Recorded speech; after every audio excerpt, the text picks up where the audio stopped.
በረከት በጻድቅ ሰው ራስ ላይ ነው፣ የኃጥአን አፍ ግን ግፍ ይከድነዋል። የጻድቅ መታሰቢያው ለበረከት ነው፣ የኃጥአን ስም ግን ይጠፋል። መጽሐፈ ምሳሌ ምዕራፍ 10 ከቁጥር 6። በስመ አብ ወወልድ ወመንፈስ ቅዱስ አሐዱ አምላክ አሜን። አንድ አምላክ በሆነ በአብ በወልድ በመንፈስ ቅዱስ ስም ጥር 9 በዚች ቀን የከበረ አባት አባ አብርሃም አረፈ።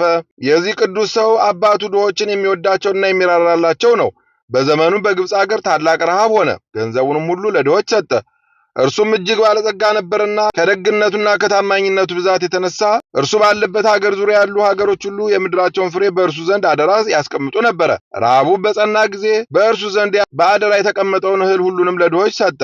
እግዚአብሔርም ስለ ምድራቸው ፍሬ ሁሉንም ክፉ ቃል እንዳይናገሩት አደረጋቸው።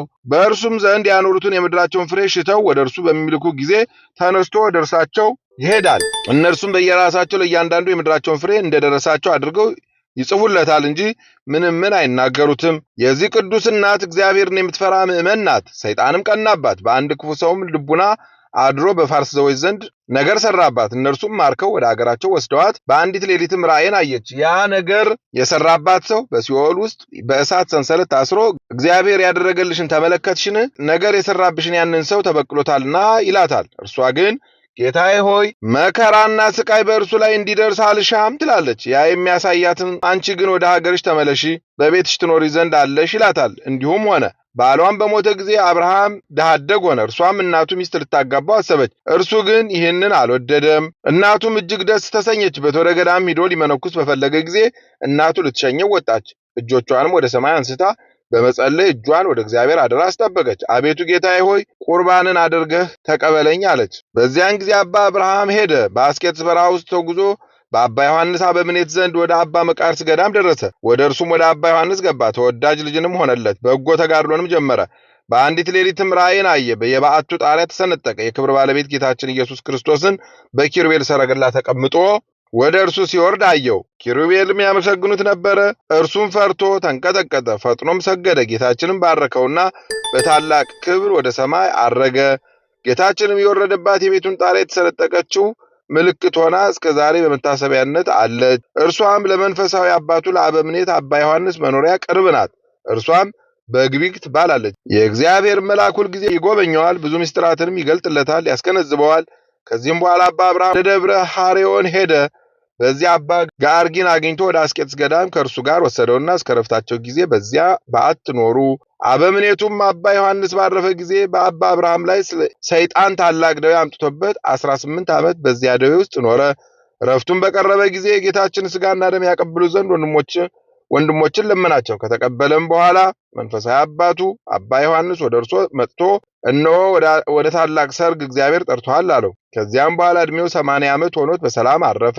በዓታቸውም እስከ ዛሬ የታወቀች ሆና ትኖራለች። ለእግዚአብሔር ምስጋና ይሁን። እኛንም በዚህ አባት ጸሎት ይማረን፣ በረከቱም ከኛ ጋር ትኑር ለዘላለሙ አሜን። በዚህች ዕለት የከበሩ አባቶች ጊዮርጊስ ኖስሞስና የሮሜው ሰው ዲዮስቅርስ አረፉ። የአባ ኪናፎሪያም የበጥሪቃና የጥምያኒ መታሰቢያቸው ነው። በረከታቸው ትድረሰን። ለእግዚአብሔር ምስጋና ይሁን አሜን። አንድ አምላክ በሆነ በአብ በወልድ በመንፈስ ቅዱስ ስም ጥር 10 በዚህች ዕለት ምንም መብልን ሳይቀምሱ ምዕመናን ሁሉ እስከ ምሽት ይጾሙ ዘንድ ከእኛም አስቀድሞ የነበሩ ታላላቅ ሊቃውንት የቤተ ክርስቲያን መምህራን ሥርዓትን ሰሩ። በምሽትም ቢሆን በታላቅ ጾም ከሚበላው በቀር ጥሉላትን እንዳይቀምሱ።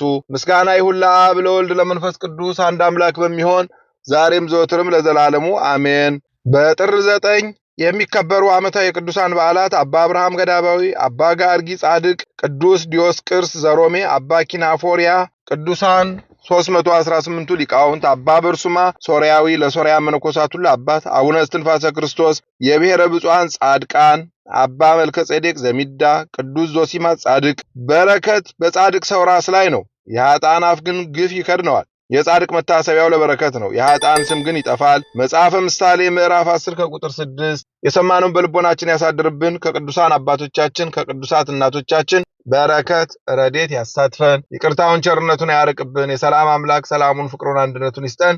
ለብርሃነ ጥምቀቱ በሰላም ያድርሰን። በዓሉን የሰላም የጤና የፍቅር የአንድነት በዓል ያድርግልን። ታቦታቱን ከመንበረ ክብራቸው በሰላም ወጥተው በሰላም ወደ መንበረ ክብራቸው በሰላም እንዲመለሱ አምላክ በቸርነቱ ይፍቀድልን። ካህኑን ከደብሩ ታቦትን ከመንበሩ አያጥፋብን። የቸርነቱን ሥራ ይስራልን። በጸሎታችሁ አስቡን አትርሱን ያሉትን በያሉበት ያስብልን። እንበል አቡነ ዘበሰማያት ይትቀደስ ስምከ ትምጻእ መንግሥትከ ወይኩን ፈቃድከ በከመ በሰማይ ከማሁ በምድር ኢየሱስ ክርስቶስ ከመ ይስረይ ለነ ኃጣውኢነ ተማኅፀነ ብከ ያለ እግዚአብሔር አብይ ኦ እግዚእ ኢየሱስ ክርስቶስ ሥራይ ኃጢአቴ ወኃጢአተ ኩሉ ሕዝብከ የማይሠራ ኃጢአት እግዚአብሔር ይፍታ። እግዚአብሔር ይባርክ። ሰላም ያሳደረ ሰላም ያውለን፣ ሰላም ያዋለ ሰላም ያሳድረን። ይቆየን።